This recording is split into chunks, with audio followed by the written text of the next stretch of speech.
Sanibonani guys, igama unqobile nganiphathela amazwi lami homecoming ngomhla ka-25 June. Guys, uShobane-ke bekadelele kusofa ekuseni ngovivi, uma wakhe uyafika kuyena uthi, hayibo Shobane ulele namanje?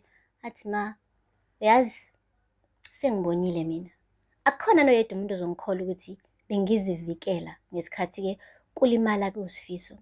Yazi phela umphakathi wala umthathile uSifiso wambeka njengeqhawe labo, bambeka le phezu kwentaba. Abafuna nokungibona njengamanje, bayanginyanya ngoba mina ngibulala iqhawe labo. Ngisho nakhona-ke laba meli laba ngeke bafuna ukungizwa, ngisho ukungizwa. Angiphathi-ke ijaji lizomane lisho kahle ukuthi mina onecala. Athi uma wakhe, lalela mfana wami, sizothola ummeli onamandla, sizokwazi ukuthi siyilwe le mpi siyinqobe. Athi, yazi ma, ngicabanga ukumala uZethu. Cha, ngifuna nje ukuthi ngimtshele ukuthi hayi kuphelile phakathi kwethu. Uyazi ufuna sishade, futhi ufuna sishade ngokushesha. Uzoshada kanjani nendoda eyejele? Uzoshada kanjani nendoda ezoboshwa? Wathi uma wakhe, mfana wami, awuyindawo wena. Futhi-ke njengoba uthi ufuna ukushada uZethu, hhayi kulungile. Ngizomane nje ngibhale incwadi, ngithumela nabomalume ukuthi bezokulobolela kuyona impela le weekend esakuyona. Ya, singabe sisapholisa amaseko. Meke ukuthi umshado iyona into ezokwenza kube ngcono. Hayi mane yikhale mani. Hayi mane zishe aziwushaye. Hayi bo guys, Metro nonke uvuma uZethu ukuthi abe umakoti wakwakhe ngoba nakhe efuna indodana yakhe ibe right, iphelelwe i-stress, ingaloku idle unembeza. Hey, ngapha-ke uZethu uyabatshela nabo abazali bakhe ukuthi mani nobaba umshado uyaqhubeka. Uthi uma wakhe, kodwa mntanami unesiqiniseko salokho? Ngisho ngoba vele kuyimanje uthola umthwalo omkhulu. Wathi, khululeka ma, sengimtholile ngisho umuntu ozongikhetharishela, umuntu ozongidizayinela, so nje bakhona abazongilekelela. Cha, ngifuna impela ukushada. Ngiyamthanda mina uShobane and angifuni ukulahlekelwa yena, ngifuna ukubuilda umndeni naye. Imagine guys, sigaxa ufuna ukubuilda umndeni naye, kodwa ubhidlize umndeni womunye umuntu wesifazane. But anyway guys, we listen, we do not judge. Hayi-ke ngale uMankwanyana guys ulithwele idombolo ugirl. Imande yonke into ibuya-ke manje ukuthi ngampela uSifiso akasekho, angeke angqongqoze lapha emnyango egqoke iy'mpahla zakhe zamaphoyisa, ethi simolweni ekhaya, ahambe eyobheka emabhodweni ukuthi ukuphekeni uMankwanyana. Ngeke kuphinde kwenzeke lokho. Namhlanje-ke umane nje wakhala ebuka indodana yakhe, nayo ikhala indodana yakhe, kubonakala nje ukuthi unosizi kulo mndeni, khona umuntu abamkhumbulayo. Uthe, oh Mpendulo, mntanami, ngiyaxolisa ukuthi uzokhula ngamazi ubaba wakho. Ngiyaxolisa ukuthi zange ukufundisa zonke izinto ekumele akufundise zona njengendoda. Kodwa ngiyakuthembisa mntanami, ngiyakuthembisa ukuthi ngizokwenza isiqiniseko sokuthi awumkhohlwa. Ngiyakuthembisa ukuthi ngizokutshela yonke into engiyaziyo ngaye, ukuthi wayehleka kanjani, ukuthi kwakunjani ukuphila naye le khaya. Ngizokwenza isiqiniseko sokuthi awumkhohlwa ubaba wakho. Kuthe kusanjalo guys, kwabe kungena uma wakhe. Othi awubheke nje ma, Sifiso akasekho. uShobane ubhizi uyatshabaza lapha emgaqweni.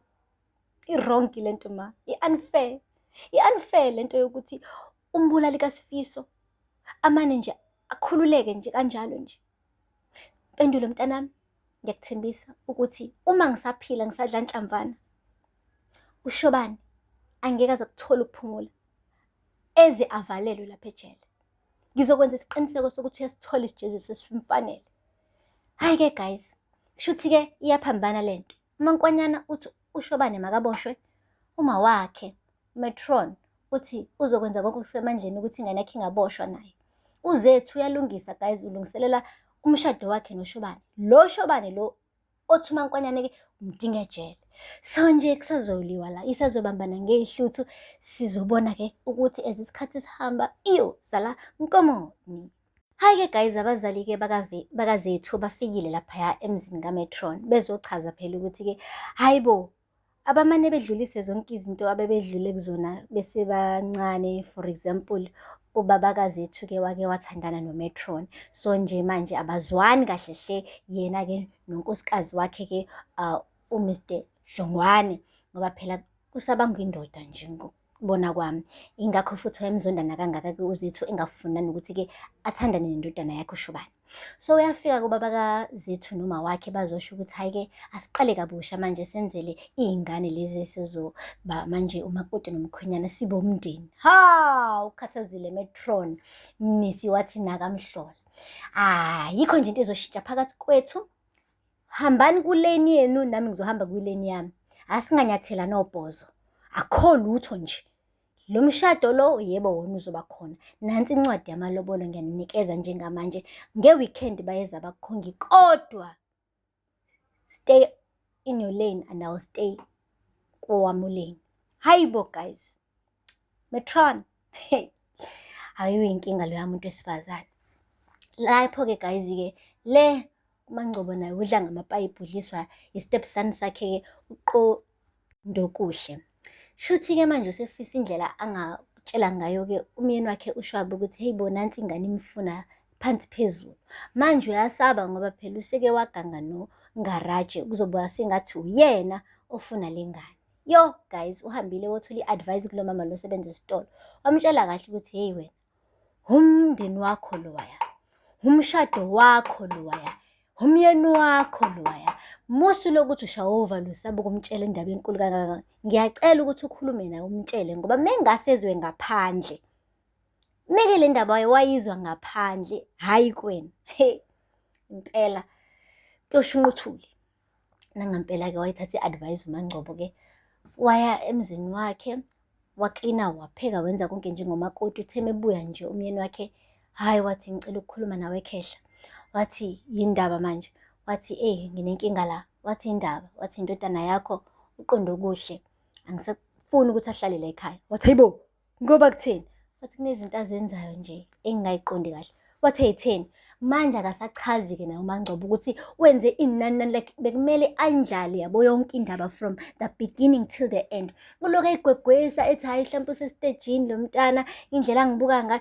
Indaba engathi ngangithi ngiphuma kwishawa ngamfica ehleli phezu kombhede wami ephethe i-roses eli-red enuka ingubo yami. Wayengasho ukuthi ukuthatha ifoni yakho wasenda i-text wathi asihlangane ntambama ngigqoke ingubo esexy mengithi ngiyafika kusiwena uyena. Like wayengachazi ugirl. Hhayi-ke utext kanjalo engakachazi wabengena kuQondokuhle wathi ngiyanizwa nikhuluma ngami. Kushuthi le khaya vele ningifuni nina. Ngavele ngabona ukuthi nje ngeke ngamukeleke mina le khaya. Waqede waphuma wahamba umfana. Washuyise-ke ephatheke kabi manje sengathi ingane iyahlukunyezwa and iphutha lonke likuMaNgcobo. Yes. Guys, aphela lapha amazwibela namhlanje. Ningakhohlwa ukusubscribe and like and comment. Until next time. Bye. Sanibonani guys, igama uNqobile nginiphathela amazwibela homecoming ngomhla ka 25